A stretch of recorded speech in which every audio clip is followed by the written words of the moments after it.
Guys welcome to source point. आज अभी हम लोग डिस्कस करने वाले हैं पीटी 365 जो कि हमारी पॉलिटी की है। तो इसमें काफ़ी टॉपिक हमारी कंप्लीट हो गई है। आज हम लोग स्टार्ट करेंगे इंपॉर्टेंट कॉन्स्टिट्यूशनल स्टैट्यूटरी और एग्जीक्यूटिव बॉडी के बारे में जो भी न्यूज़ में रहे। तो सबसे पहले सीबीआई के बारे में देखेंगे जो आज भी न्यूज़ में है। ईडी के बारे में देखेंगे, इन्फोर्समेंट डायरेक्टरेट, एंड इसके अलावा आप देखो कि कुछ इंपॉर्टेंट न्यूज़ है उसे हम लोग कंप्लीट करेंगे। देन यहाँ पे इंपॉर्टेंट आस्पेक्ट ऑफ गवर्नेंस में देखेंगे, सिटीजन चार्टर है, ग्राम पंचायत डेवलपमेंट प्लान है, देन गुड गवर्नेंस इंडेक्स है, मिशन कर्मयोगी है, डिजिटल राइट्स है। तो ये सारे कुछ इंपॉर्टेंट टॉपिक्स है, इसे हम लोग कंप्लीट करने की कोशिश करेंगे। तो आज स्टार्ट करते हैं सीबीआई और ईडी के साथ। तो इससे पहले जितनी भी लेसन कंप्लीट हो गई है यहाँ पे आई बटन पे क्लिक करके आप लोग देख सकते हो। रिवीजन करते रहिए क्योंकि टाइम बहुत कम है और आप लोग को पढ़ना बहुत सारी चीज़ें होती है। तो इसी तरीके से आप लोग पीटी 365 जितनी भी लॉन्च हो चुकी है, मैं अपने इस लेवल से कोशिश कर रही हूँ कि आप लोग को वीडियोस जो है रेगुलर प्रोवाइड कर सकूँ। लेकिन थोड़ी सी बिजी स्केड्यूल के कारण ये थोड़ी सी डिफ़िकल्ट हो पा रही है मेरे लिए टाइम मैनेजमेंट करना। बट जितनी भी मैक्सिमम मैं कर पा रही हूँ मैं ज़रूर आप लोग को प्रोवाइड करूँगी। लेकिन आप लोग अपने लेवल से ज़रूर यहाँ पर प्रिपरेशन करते रहिए। अपनी जो है जितनी भी पीटी 365 है उसको बेटर तरीके से रिवाइज़ करते रहिए। चलिए स्टार्ट करते हैं सीबीआई और ईडी के साथ। तो अभी न्यूज़ में इसलिए है क्योंकि सेंटर के द्वारा आप देखो कि यहाँ पे जो ऑर्डिनेंस है वो लाया गया है, जिसमें कि जो टेन्योर है ईडी और सीबीआई डायरेक्टर का वो 2 साल से 5 साल कर दिया गया है। यानी कि यहाँ पे सबसे पहले जो है ईडी और जो सीबीआई के डायरेक्टर होते थे उनकी जो टेन्योर थी वो 2 इयर्स थी, बट अब इसको इंक्रीज़ करके 5 इयर्स करने की बात की जा रही है। तो इसलिए यहाँ पे सीबीआई अब न्यूज़ में है। तो यहाँ पर हम लोग देख लेते हैं सीबीआई के बारे में। सेंट्रल ब्यूरो ऑफ इन्वेस्टिगेशन, तो ये एक मेन इन्वेस्टिगेशन एजेंसी है जो कि यहाँ पे आप देख सकते हो कि सेंट्रल गवर्नमेंट की, तो सेंट्रल गवर्नमेंट के तहत है ये। और मेन इन्वेस्टिगेशन एजेंसी है किसी भी केस को रिलेटेड, किसी भी केस को लेकर जो कि अगर करप्शन से रिलेटेड है या मान लीजिए कि बहुत बड़ी क्रिमिनल प्रॉप्स है या फिर बहुत बड़ी क्रिमिनल केसेस है, तो उसमें भी सीबीआई के हाथों ये केस दे दिया जाता है इन्वेस्टिगेशन करने के लिए। तो इतनी बातें ध्यान रखनी है कि सीबीआई का काम है, क्योंकि ये सेंट्रल ब्यूरो ऑफ इन्वेस्टिगेशन है तो इस बॉडी का काम है इन्वेस्टिगेशन करना। साथ ही ये आप देखो स्टैट्यूटरी बॉडी नहीं है, तो ये भी ध्यान रखना है। इट मीन्स कि कानून के द्वारा इस बॉडी का फॉर्मेशन नहीं हुआ है। अब देख लेते हैं सीबीआई डायरेक्टर के बारे में। तो यहाँ पे लोकपाल एक्ट आया था 2013, जिसमें ये कहा गया था कि सीबीआई डायरेक्टर जो है वो रिकमेंडेशन से यहाँ पे बनाए जाएंगे। रिकमेंडेशन कुछ कमेटी के द्वारा होगा और इस कमेटी में प्राइम मिनिस्टर होंगे, लीडर ऑफ अपोजिशन होंगे लोकसभा के, और चीफ जस्टिस ऑफ इंडिया होंगे, एंड सुप्रीम कोर्ट के जज होंगे, जो कि यहाँ पे इनके द्वारा नॉमिनेट किया जाएगा। तो ये भी आपसे क्वेश्चन बन सकते हैं कि सीबीआई के डायरेक्टर को अपॉइंट करने के लिए जो कमेटी फ्रेम की जाती है उस कमेटी के मेंबर कौन कौन से होते हैं। तो 4 लोग यहाँ पे मेंबर होते हैं, prime minister, leader of opposition, chief justice of India, and यहाँ पे जज of supreme court. Investigation procedure की अगर हम लोग बात करें तो सेंट्रल गवर्नमेंट के द्वारा यहाँ पे सीबीआई को ऑथराइज़ किया जाता है। यानी कि सेंट्रल गवर्नमेंट यहाँ पे सीबीआई को केसेस देती है कि इस केस में आप जो है यहाँ पे इन्वेस्टिगेशन कर सकते हैं। और सिर्फ यहाँ पे अगर मान लीजिए कि किसी स्टेट में जाकर उनको इन्वेस्टिगेशन करनी है तो यहाँ पे स्टेट गवर्नमेंट से ही उनको कंसेंट मिलेगा, तभी उस राज्य में वो इंटर करके इन्वेस्टिगेशन कर सकते हैं। सुप्रीम कोर्ट और हाई कोर्ट की बात करें तो वो भी यहाँ पे ऑर्डर कर सकते हैं सीबीआई को कि अगर कोई भी तरीके का क्राइम है कहीं पे भी हमारे देश में हो रही है तो उसको अगर इन्वेस्टिगेशन करना है तो कर सकते हैं, लेकिन किसी भी राज्य में अगर इंटर करनी है तो स्टेट की कंसेंट की ज़रूरत है। ओके, तो यहाँ पे आप लोग देखो सेंट्रल गवर्नमेंट के साथ साथ सुप्रीम कोर्ट और हाई कोर्ट को भी ये पावर है कि वो सीबीआई को डायरेक्ट कर सकती है कोई भी केसेस फॉर इन्वेस्टिगेशन। सो यहाँ पे सीबीआई के बारे में हुआ। अब और देख लेते हैं कि सीबीआई जो भी काम करती है उनकी पावर कहाँ से डिराइव्स होती है। तो उनकी पावर यहाँ पे Delhi special police establishment act है 1946 की, जिसके तहत यहाँ पे सारी पावर लिखी गई है सीबीआई की। सीबीआई किस मिनिस्ट्री के तहत काम करते हैं तो ministry of personnel public grievances and pension है जिसके तहत सीबीआई काम करती है। और सीबीआई का जो इस्टेब्लिशमेंट हुआ है इसके पीछे एक बहुत बड़ी कमेटी का हाथ है जिसे संतनाम कमेटी कहते हैं। इनकी रिकमेंडेशन के थ्रू यहाँ पे बनाया गया है। साथ ही आप देखो कि यहाँ पे जो सेंट्रल विजिलेंस कमीशन है, सीवीसी है, इसको भी ये असिस्ट करते हैं, साथ ही लोकपाल को भी ये असिस्ट करते हैं। तो 2 बॉडी है जिसके साथ मिलकर ये काम करते हैं। साथ ही ये नोडल पुलिस एजेंसी भी है हमारे देश में जो कि इन्वेस्टिगेशन को कोऑर्डिनेट करते हैं। जैसे इंटरपोल मेंबर कंट्रीज़ है, इंटरनेशनल पुलिस हो गया, तो इंटरपोल जितने भी मेंबर कंट्रीज़ है ना उनको भी ये सीबीआई असिस्ट करती है। तो ये आप देख सकते हो कि नेशनल लेवल पे ही नहीं, इंटरनेशनल लेवल पे भी सीबीआई के द्वारा काम किया जाता है। अब इसी के बाद हम लोग इन्फोर्समेंट डायरेक्टरेट के बारे में देख लेते हैं, डायरेक्टरेट के बारे में। तो ये एक लॉ इन्फोर्समेंट है, इकोनॉमिक इंटेलिजेंस एजेंसी है जो कि यहाँ पे जो इकोनॉमिक लॉस है उसको इन्फोर्स करने के लिए काम करते हैं। और जितने भी हमारे देश में जो इकोनॉमिक से रिलेटेड क्राइम होती है पैसे को लेकर, तो उन सब के अगेंस्ट में ये फ़ाइट करती है बॉडी। इसको जो यहाँ पे बनाया गया था, मेन पर्पस यही था कि जो लॉ वायलेशन हो रही है उसको यहाँ पे कंट्रोल करना, यानी कि जो आप देख सकते हो कि फॉरेन एक्सचेंज रेगुलेशन एक्ट है, फेरा है, फेरा के तहत जो भी यहाँ पे आपका रेगुलेशन का यहाँ पे वायलेशन हो रहा है उसको यहाँ पे रोकने के लिए ये आपका बॉडी बनाया गया था। स्टार्टिंग में क्या था कि डिपार्टमेंट ऑफ इकोनॉमिक अफेयर्स के तहत इसको इस्टेब्लिश किया गया था, लेकिन अब यहाँ पे इसको रीनेम करके इन्फोर्समेंट डायरेक्टरेट रख दिया गया। अब जो ये इन्फोर्समेंट डायरेक्टरेट है इसको डिपार्टमेंट ऑफ रेवेन्यू के तहत रखा गया, जो कि मिनिस्ट्री ऑफ जो फाइनेंस है वो इसको देखती है। इनका यहाँ पे आप देख सकते हो कि दो कानून के तहत ये काम करते हैं। एक तो है foreign exchange management act 1919 and then है prevention of money laundering act 2002। तो ये दो कानून हैं जिसके तहत ये काम करते हैं। तो prevention of money laundering act है जिसके तहत आप देखो कि जो ब्लैक मनी को वाइट मनी में कन्वर्ट करने का कोशिश किया जाता है, वो काम को रोकने के लिए यहाँ पे इन्फोर्समेंट डायरेक्टरेट वर्क करते हैं। So guys, this is all about CBI and ED। इतनी इन्फॉर्मेशन सफिशिएंट है, आपको पता होना चाहिए। कुछ और इंपॉर्टेंट न्यूज़ जो कि आपका न्यूज़ में रहा है इसे देख लेते हैं। सबसे पहले प्रेस काउंसिल ऑफ इंडिया है, तो प्रेस एसोसिएशन है जो कि इनकी कंसर्न यहाँ पे प्रेस काउंसिल ऑफ इंडिया के ऊपर है एज ए गवर्नमेंट, जो कि यहाँ पे अपॉइंट नहीं कर रहे हैं न्यू चेयरमैन को लेकर। तो यहाँ पे प्रेस काउंसिल ऑफ इंडिया के बारे में बात करें तो यहाँ पे जो चेयरमैन की सीट है वो यहाँ पे खाली है और यहाँ पे गवर्नमेंट जो है अभी तक इनके चेयरमैन को अपॉइंट नहीं किए हैं, तो इसके बारे में है। ये जो आपका प्रेस काउंसिल ऑफ इंडिया है इसको 1966 में बनाया गया था as an autonomous statutory quasi judicial body, जो कि प्रेस काउंसिल ऑफ एक्ट 1965 के तहत। कंपोजिशन यहाँ पे अगर हम लोग देखें, जो चेयरमैन होते हैं और ये चीफ जस्टिस ऑफ इंडिया के द्वारा नॉमिनेट किए जाएंगे और 25 अदर्स मेंबर्स भी होते हैं। टेन्योर अगर आप देखो तो प्रेस काउंसिल ऑफ इंडिया का ये 3 साल है जो कि यहाँ पे प्रोवाइड किया गया, और कोई भी मेंबर जो है वो 6 ईयर से ज़्यादा नहीं रहेंगे। नेशनल कमीशन फॉर, अगर हम लोग यहाँ पे सफाई कर्मचारी की बात करें तो कैबिनेट के द्वारा एक्सटेंशन किया गया है, यानी कि यहाँ पे नेशनल कमीशन फॉर सफाई कर्मचारी की भी जो यहाँ पे टेन्योर है उसको और एक्सटेंड कर दिया गया है।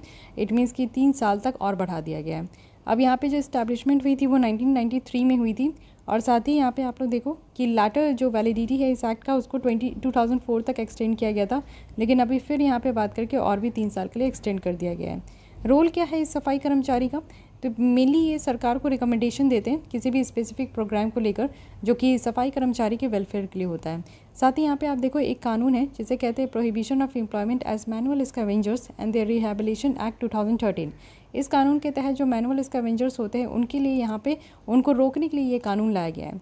मैनुअल स्कैवेंजर्स कहने का मतलब है कि वैसे लोग जो कि हाथों से गड्ढे नालियाँ ये सब साफ़ करते हैं, और ये आप लोग देखो कि किसी मशीन का उपयोग नहीं करते हैं, किसी जो कॉस्ट्यूम होता है उनका एक प्रॉपर तरीके से, जिससे कि उनको किसी भी तरीके का गंदगी को इनहेल ना करना पड़े, इवन उनके बॉडी से वो नंगे बदन ही अंदर जाते हैं होल में, तो वो सब नहीं करे, जिसके लिए एक अच्छा उनको एक ड्रेस दिया जाता है वो भी प्रोवाइड नहीं किया जाता। तो ये सब के अगेंस्ट में आप देखो कि जितने मैनुअल स्कैवेंजर्स होते हैं वो आगे चल के बहुत ही ज़्यादा डेंजरस डिजीज़ के से जूझते हैं और उनकी तबीयत जो है वो ख़राब होती है। बहुत सारे ऐसे भी मैनुअल स्कैवेंजर्स है जो हाथों से साफ़ करते करते उनकी जान भी चले जाती है। तो इस तरीके के जो नौकरी है उनको रोकने के लिए यहाँ पे काम किया जाता है इस कानून के द्वारा। साथ ही आप देखो कि कंप्लेन में भी इंक्वायरी करने की बात की गई है कि इस एक्ट में अगर कोई भी कंप्लेन है तो उनकी भी इंक्वायरी जो है इस कमीशन के द्वारा की जाएगी। अब है national commission, national backward classes finance and development corporation and national scheduled caste finance and development corporation. ये 2 बॉडी है जो कि इनिशिएटिव लेकर आई है कि कैसे फूड डिस्ट्रीब्यूशन प्रोग्राम को लेकर चलना है। जितने भी कोविड पेशेंट है उनको रिलीफ प्रोवाइड करने के लिए, उनको एक जिस तरीके का खाने की ज़रूरत है वो सारे फूड प्रोग्राम जो है इनके द्वारा चलाया जा रहा है। ये 2 कंपनी है जो कि कंपनी नॉट फॉर प्रॉफिट है, प्रॉफिट के लिए नहीं है, और ministry of social justice and empowerment के तहत बनाया गया है। अगर हम लोग यहाँ पे national scheduled caste finance and development corporation की बात करें तो ये fully owned government of India company है, यानी कि कंपनीज एक्ट के तहत इसको गवर्नमेंट ऑफ इंडिया के तहत फुल्ली ओन्ड किया गया। अब ये क्या है कि फैसिलिटेट करते, फाइनेंस करते और फंड को मोबिलाइज करते, वो भी इकोनॉमिक पार्टनरशिप के लिए, ठीक है। तो ये भी आपको ध्यान रखना है। साथ ही ये बातें हुई, तो यहाँ पे इतनी बातों को ध्यान रखना है। ये 2-3 पॉइंट है जो कि आपका यहाँ पे अदर इंपॉर्टेंट न्यूज़ में काफ़ी इंपॉर्टेंट है। नेक्स्ट आते हैं इंपॉर्टेंट एस्पेक्ट ऑफ गवर्नेंस। इसमें सारे जो टॉपिक्स है वो काफ़ी इंपॉर्टेंट है, चलिए इसे कंप्लीट करते हैं। तो फर्स्ट टॉपिक देखते हैं जो कि है सिटीजन चार्टर। तो सिटीजन चार्टर होता क्या है, सबसे पहले ये समझिए। तो देखिए एक लिस्ट होता है जिसके अकॉर्डिंग लोग काम करते हैं, ठीक है। एक गाइडलाइंस होती है, उसे हम लोग सिटीजन चार्टर कहते हैं। रिसेंटली क्या हुआ है कि मिनिस्ट्री ऑफ पंचायती राज वो यहाँ पे national institute of rural development और पंचायती राज के साथ मिलकर एक रिलीज़ किए है फ्रेमवर्क, जिसे मॉडल पंचायत सिटीजन्स चार्टर कह रहे हैं। इट मीन्स कि अब पंचायत के लोगों के लिए यहाँ पे रूल्स रेगुलेशन रखी गई है, कुछ गाइडलाइंस लाई गई है। ठीक है, अब देख लेते हैं कि मॉडल पंचायत सिटीजन चार्टर है क्या। Panchayat in India constitute the third tier. जैसे कि आप जानते हो कि सबसे पहले हमारे देश में सेंट्रल गवर्नमेंट है। सेंट्रल गवर्नमेंट के तहत आप देखो कि 28 राज्य है तो स्टेट गवर्नमेंट आती है। स्टेट गवर्नमेंट के अंदर आप देखो कि पंचायत है तो यहाँ पे आपका पंचायत आता है। तो इस तरीके से क्या हो रहा है कि थर्ड टियर हो गया ये। फर्स्ट टियर सेंट्रल गवर्नमेंट है, सेकंड टियर स्टेट गवर्नमेंट है एंड थर्ड टियर पंचायती राज है, वो भी हमारे ग्रामीण वाले एरिया में। तो ये रिस्पॉन्सिबल है कि जितनी भी बेसिक सर्विसेज होती हैं, जो भी आर्टिकल 243G के तहत रखा गया है, उन सबको बेसिक लोगों तक पहुंचाना है। जैसे कि हेल्थ और सैनिटेशन हो गई, साथ ही एजुकेशन हो गया, न्यूट्रिशन हो गया, ड्रिंकिंग वाटर हो गई। तो इन सारे फील्ड में जो है लोगों को सारी बेसिक कम्युनिटीज़, इट मीन्स कि अपनी ज़िंदगी जीने के लिए आपको एक दिन में जो भी चीज़ों की ज़रूरत होती है, खाना, पानी, दाना, पढ़ाई, तो ये सारी चीज़ें मिलनी चाहिए। बेसिक ऑब्जेक्टिव क्या है इस तरीके से ग्राम पंचायत सिटीजन चार्टर लाने का, क्या यहाँ पे मुद्दा है? मुद्दा यही है कि हमारे रूरल एरिया में रहने वाले जो लोग हैं ना, उनको भी एम्पावर करना है कि उनका भी हक है कि वो पब्लिक सर्विसेज को अवेल कर सके।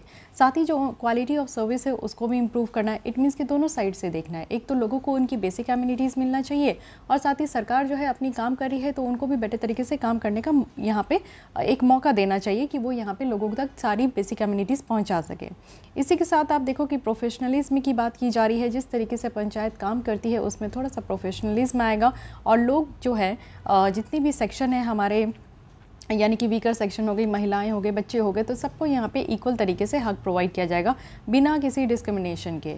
इट मीन्स कि यहाँ पे जो भी पब्लिक सर्विस प्रोवाइड की जाती है, पीने का पानी है तो सारे लोगों तक पीने का पानी पहुँचाना है। हेल्थ फैसिलिटी है तो हर एक लोग जो गाँव में रहते हैं उनको यहाँ पे हेल्थ फैसिलिटी प्रोवाइड करनी है। जो स्टैंडर्ड कमेटी है अगर पंचायत के द्वारा देखें तो वो एक बहुत ही अच्छा यार्डस्टिक यूज़फुल यहाँ पे होगा कि कैसे वो सर्विस को जो डिलीवर कर रहे हैं तो उनको वो मॉनिटर भी कर सके। तो जितनी भी सर्विसेज यहाँ पे डिलीवर की जा रही है, चाहे आपका हेल्थ से रिलेटेड हो, एजुकेशन से रिलेटेड हो, खाने से रिलेटेड हो, तो सब चीज़ की जो यहाँ पे डिलीवरी हो रही है उनकी क्वालिटी भी देखना है। इससे क्या होगा, सिटीजन्स भी अवेयर हो पाएंगे। बेसिकली आप देखो कि बहुत सारे लोगों को तो उनका हक ही नहीं पता होता है कि राइट्स क्या क्या है।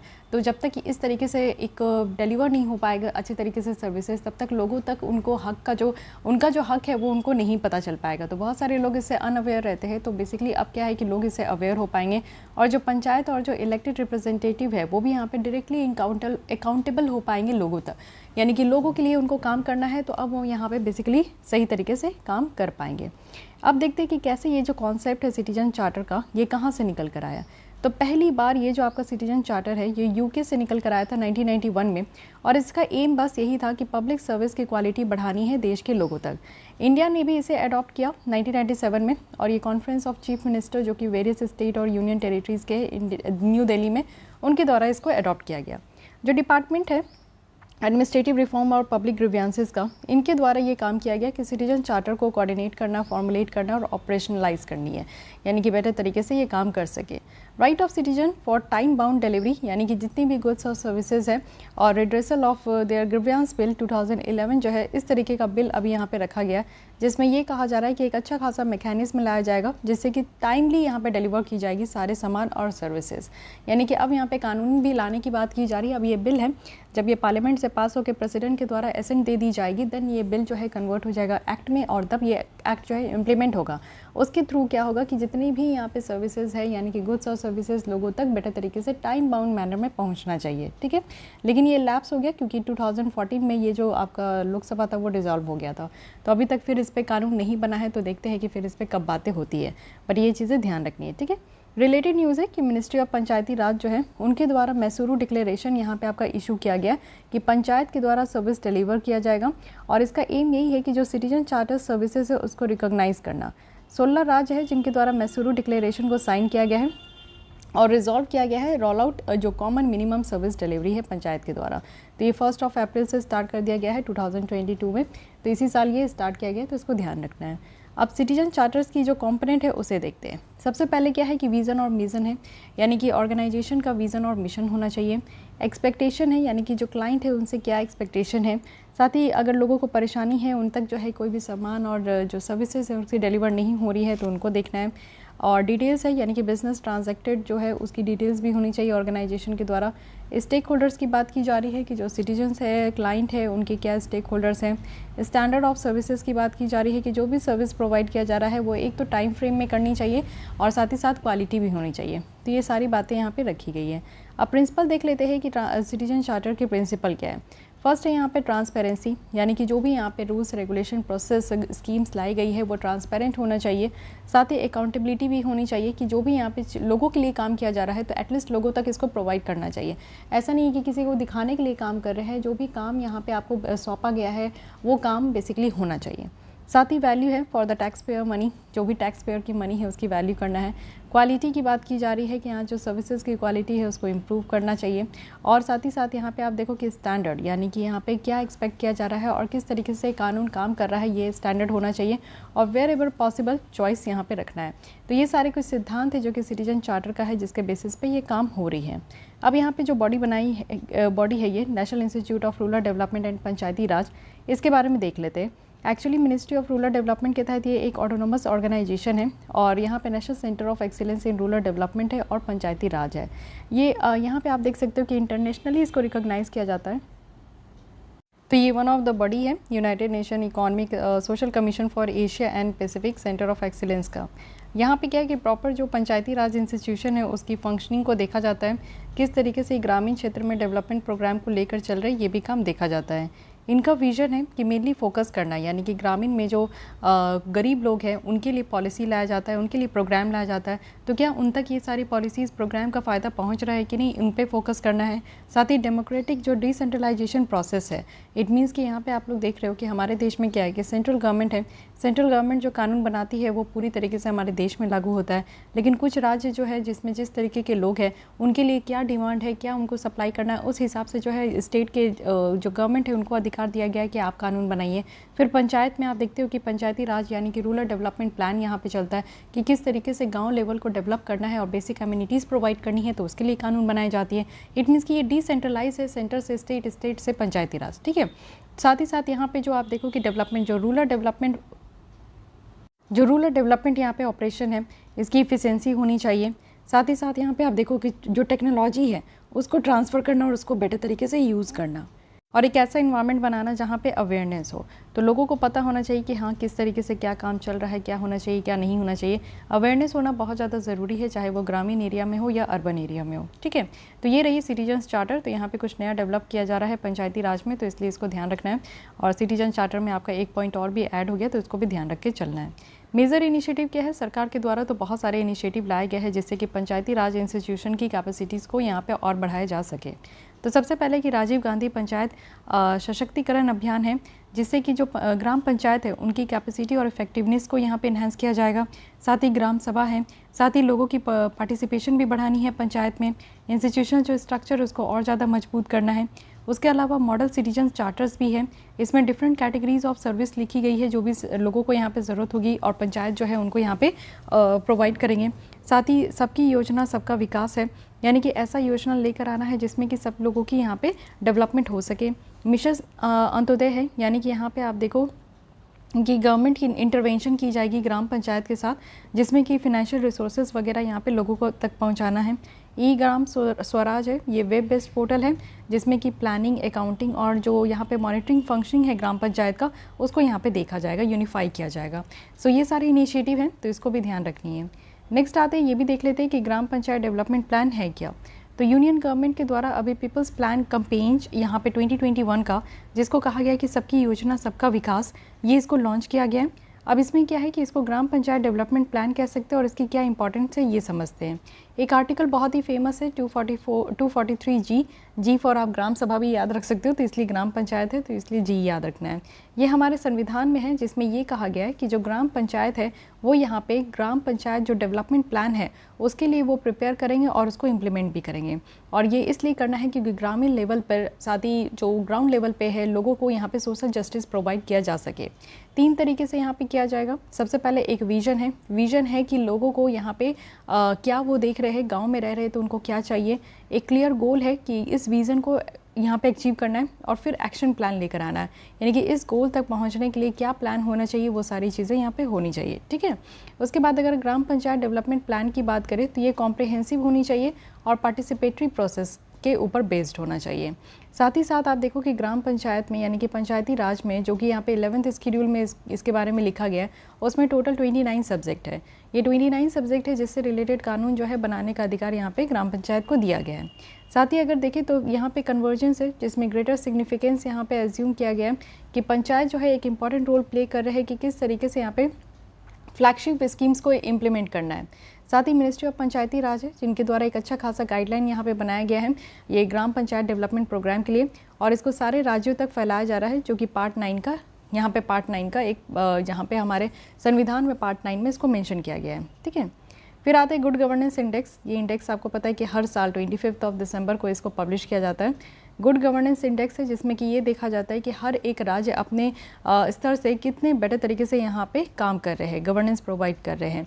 ये एक बाई एनुअल एक्सरसाइज है जो कि department of administrative reforms and public grievances के द्वारा किया जाता है। इसका ऑब्जेक्टिव है कि एक टूल क्रिएट करना जिसमें कि पूरी तरीके से जितने स्टेट और यूनियन टेरिटरीज़ है उनको यहाँ पे यूनिफॉर्मली यहाँ पे एक्सेस करना कि क्या इम्पैक्ट हो रहा है, यानी कि सेंट्रल और स्टेट गवर्नमेंट के द्वारा अगर इंटरवेंशन की जा रही है तो उसका क्या इम्पैक्ट है। 10 सेक्टर्स है जिसको आइडेंटिफाई किया गया है, और स्टेट्स को भी यहाँ पे 4 कैटेगरी में डिवाइड किया गया है। सबसे पहले हमारे यहाँ पे आप देखो नॉर्थ ईस्ट और हिल स्टेट होते हैं, फिर यूनियन टेरिटरीज़ हैं, फिर यहाँ पे ग्रुप ए और ग्रुप बी के कुछ राज्य हैं।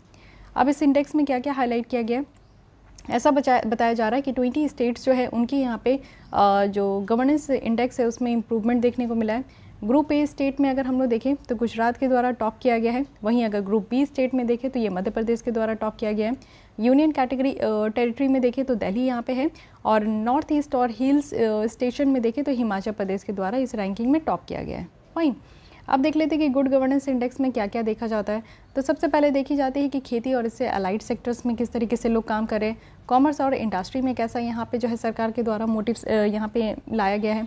साथ ही ह्यूमन डेवलपमेंट रिसोर्सेज के में, यानी कि एक ह्यूमन की डेवलपमेंट के लिए जो भी रिसोर्सेज की ज़रूरत है उसमें यहाँ पे सरकार किस तरीके से काम कर रही है। पब्लिक हेल्थ पे क्या यहाँ पे ध्यान दिया जा रहा है। साथ ही यहाँ पे जुडिशियल और पब्लिक सेफ्टी की भी बात की जाती है। इन्वायरमेंट पे फोकस किया जा रहा है, सिटीजन सेंट्रिक गवर्नेंस होनी चाहिए। एंड देन यहाँ पे आप देख सकते हो कि सोशल वेलफेयर और डेवलपमेंट, साथ ही इकोनॉमिक गवर्नेंस है, पब्लिक इंफ्रास्ट्रक्चर्स और यहाँ पे यूनिटीज़ है। तो ये सब यहाँ पे आप देख सकते हो कि गुड गवर्नेंस इंडेक्स में देखा जाता है। अब डू यू रिमेंबर है कि एक TADP है, इट मीन्स कि transformation of aspirational district program है। एस्पिरेशनल डिस्ट्रिक्ट कहने का मतलब है कि अति पिछड़ा डिस्ट्रिक्ट, यानी कि ऐसा जिला जिसमें कि लोगों को एक दिन में जो उनकी बेसिक एमिनिटीज़ है वो तक भी नहीं प्रोवाइड किया जा पा रहा है। तो इसलिए ऐसा कहा जा रहा है कि जो एस्पिरेशनल डिस्ट्रिक्ट है, नीति आयोग के द्वारा ऐसा सर्च किया गया था, और फिर नीति आयोग जो है यहाँ पे टोटल 17 डिस्ट्रिक्ट को निकाल कर लेकर आई थी हमारे पूरे देश में, जो कि एस्पिरेशनल डिस्ट्रिक्ट में काउंट होते हैं, जहाँ पे लोग जो है बहुत ही ज़्यादा पिछड़े तरीके से रहते हैं। उनको वहाँ पे न पीने के लिए पानी मिल रहा है, न खाने के लिए खाना मिल रहा है, न पढ़ने के लिए यहाँ पे एक बेटर एजुकेशन मिल रहा है। तो इस तरीके से उनको चीज़ें प्रोवाइड नहीं हो पा रही है।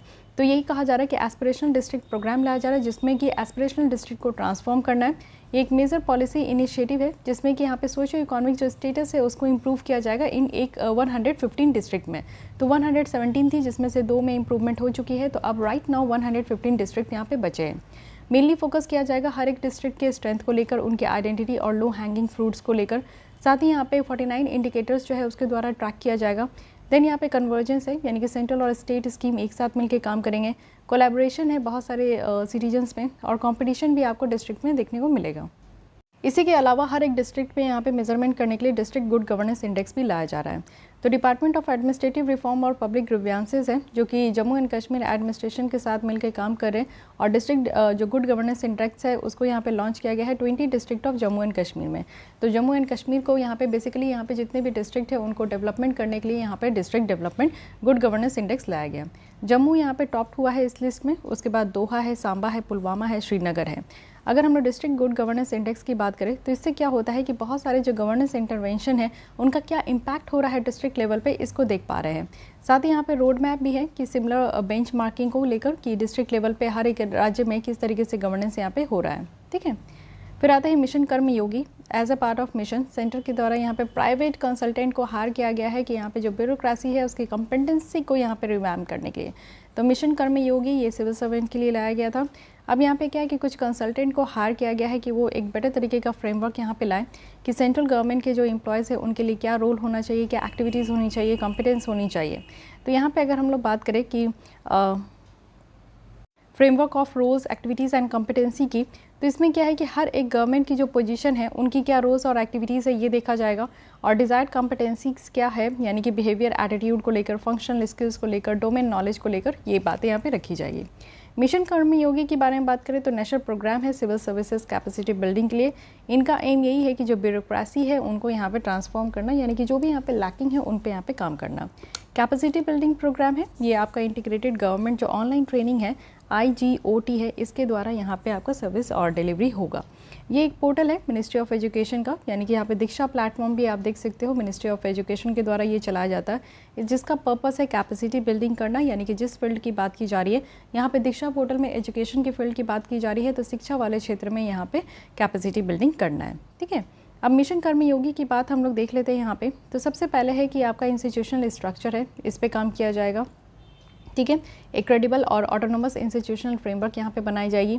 साथ ही यहाँ पे कॉम्पिटेंसी फ्रेमवर्क भी होगा, यानी कि जो रूल्स से शिफ्ट किया जाएगा रोल में, कि कानून क्या क्या रूल्स है आपके लिए वो नहीं, अब आपका क्या क्या रोल है इस पे शिफ्ट किया जाएगा। IGOT कर्मयोगी है तो ये आपका large scale comprehensive learning platform है, जिसमें कि यहाँ पे मिशन होगा, यानी कि लर्निंग का, सीखने का मिशन होगा, ऑनलाइन ऑफलाइन सब मोड होगी। फिर मॉनिटरिंग एंड एवोल्यूशन है, यानी कि कंटिन्यूस प्रोग्राम एनालिसिस होगा, डेटा ड्रिवन यहाँ पे गोल्स यहाँ पे होंगे कि बेटर तरीके से जो भी स्कीम लाया जा रहा है, जैसे मिशन कर्मयोगी है तो इसको टाइम टू टाइम मॉनिटर किया जाए, इसमें जो भी यहाँ पे कमियाँ हैं उसको दूर करके यहाँ पे टाइम टू टाइम एवेल्यूएट भी किया जाए। पॉलिसी फ्रेमवर्क है, यानी कि पॉलिसी इंटरवेंशन है, जिससे कि पॉजिटिव मोमेंटम यहाँ पे क्रिएट हो पाएगा। और फिर इसके बाद EHRMS है, यानी कि यहाँ पे आप देखो कि इलेक्ट्रॉनिक फॉर्म में HR मैनेजमेंट होगा, वो भी यहाँ पे इलेक्ट्रॉनिक मोड में। सो दीज आर द यहाँ पे मिशन है जो कि आप देख सकते हो मिशन कर्मयोगी का। ठीक है, अब आते हैं डिजिटल राइट। देखिए यूरोपियन कमीशन है जो कि पहली एक ऐसी देश बन चुकी है जिनके द्वारा कहा गया है कि एक डिजिटल राइट्स होने चाहिए और प्रिंसिपल होनी चाहिए। तो अच्छी बात है, अभी भी हम लोग यहाँ पे डिजिटल वर्ल्ड में ही है, जिससे कि मैं यहाँ पे आपको पढ़ा पा रही हूँ और आप भी हमारे लेसन को देख पा रहे हो। तो एक यहाँ पे आप देखो कि राइट्स होनी चाहिए, यानी कि एक अधिकार है लोगों का कि आप डिजिटली जो है इन्फॉर्मेशन को एक्सेस कर सकते हो। ठीक है, तो ये एक एक्सटेंशन है, यानी कि बर्लिन डिक्लेरेशन था डिजिटल सोसाइटी और वैल्यू बेस्ड यहाँ पे डिजिटल गवर्नेंस का, तो इसी को एक्सटेंड किया गया है। यहाँ पे टोटल 6 राइट्स और प्रिंसिपल है। ठीक है, लेकिन इससे पहले आप समझिए कि डिजिटल राइट है क्या। आज के डेट में सब कुछ डिजिटल है, आप पेमेंट भी कर रहे हो, आप ऑर्डर भी कर रहे हो, साथ ही आप पढ़ भी रहे हो, साथ ही आप अपना कुछ भी लिख भी रहे हो, या फिर कुछ आपको ज्ञान की प्राप्ति करनी है, नॉलेज चाहिए, कुछ भी सर्च कर रहे हो, तो सब कुछ आप आज की डेट में डिजिटल कर रहे हो। तो डिजिटल राइट है जिसको क्लोजली ये कहा जा रहा है कि एक फ्रीडम ऑफ एक्सप्रेशन और प्रिवेसी भी है। एक फ्रीडम ऑफ एक्सप्रेशन है, जैसे कि मेरी यहाँ पे आप देख सकते हो freedom of speech and expression है, मुझे जो सही लगता है मैं आप लोगों के साथ शेयर कर पाती हूँ, और यहाँ पे मेरी जो भाव है मैं वो एक्सप्रेस कर पा रही हूँ। साथ ही प्रिवेसी भी है, आप देखते हो कि मैं ज़्यादातर जो है अपनी मैं यहाँ पे प्रिवेसी को मेंटेन करके रखती हूँ। हर किसी को करना चाहिए अपनी प्रिवेसी, जैसे आप व्हाट्सएप, इंस्टा, फेसबुक, पता नहीं क्या क्या सोशल नेटवर्किंग साइट्स है वो यूज़ करते हो, तो वहाँ पे आप डे टू डे का जो भी आपका होता है उस चीज़ को आप वहाँ पे अपलोड कर देते हो। साथ ही जो है आप अपनी जो भी रेगुलर रूटीन है उसको आप शो कर देते हो, तो कहीं ना कहीं आपका प्रिवेसी ब्रीच हो जाता है। और साथ ही साथ ये कहा जा रहा है कि लोगों को अलाउ करना कि आप एक्सेस कर सकते हैं, यूज़ कर सकते हैं, क्रिएट कर सकते हैं और पब्लिश भी कर सकते हैं डिजिटल मीडिया को। तो ये बहुत ज़्यादा ज़रूरी है जो कि इसमें देखने को मिल रहा है। तो डिजिटल राइट है, एक एक्सटेंशन ऑफ राइट है लोगों का, जो कि इसको थोड़ा बढ़ाया गया है universal declaration of human rights के द्वारा। साथ ही यहाँ पे क्या है कि राइट टू प्रिवेसी भी है, डेटा प्रोटेक्शन भी है। अगर कोई भी आप डेटा अपलोड कर रहे हो, कोई भी कहीं पे भी आपका डेटा है, तो उसको प्रोटेक्ट करने का भी आपको अधिकार है। ठीक है, नहीं तो आपको पता है कि कुछ भी आप अपलोड करो तो पल में जो है अगर लोगों को पसंद नहीं आता है तो हेट स्पीच आने लगेंगे, ट्रोलिंग हो जाएगी, आपकी ऑनलाइन थ्रेट पहुँचने लगेगा, धमकियाँ देने लगते हैं लोग। तो इन सब चीज़ों से बचने के लिए भी यहाँ पर रखा गया है। Digital citizenship rights and principle अगर हम लोग यूरोपियन का देख लेते हैं, तो जैसे कि अगर 26 जनवरी 2022 का देखें तो कमीशन के द्वारा एक इंटर इंस्टीट्यूशनल सोलेम डिक्लेरेशन यहाँ पे प्रपोज किया गया है। जैसे कि मान लीजिए जो लोग सेंटर में है उसके लिए क्या है, तो डिजिटल टेक्नोलॉजीज़ है, यानी कि यहाँ पे लोगों की जो राइट है उसको यहाँ पे प्रोटेक्ट करना, सपोर्ट करना डेमोक्रेसी को और इंश्योर करना सारे डिजिटल प्लेयर्स को। साथ ही फ्रीडम ऑफ चॉइस है, यानी कि लोगों को यहाँ पे बेनिफिट मिलेगा। एक फेयर ऑनलाइन इन्वायरमेंट होना चाहिए, क्योंकि देखिए ये एक फेयर ऑनलाइन है, यूट्यूब भी आप देख सकते हो फेयर ऑनलाइन इन्वायरमेंट है, जिसमें कि कोई भी लोग आकर यहाँ पे कोई भी इन्फॉर्मेशन को एक्सेस कर सकते हैं, है कि नहीं। तो ये बात है, सेफ्टी और सिक्योरिटी का भी ध्यान रखना है। डिजिटल इन्वायरमेंट ऐसा होना चाहिए जो कि सेफ़ हो और सिक्योर हो।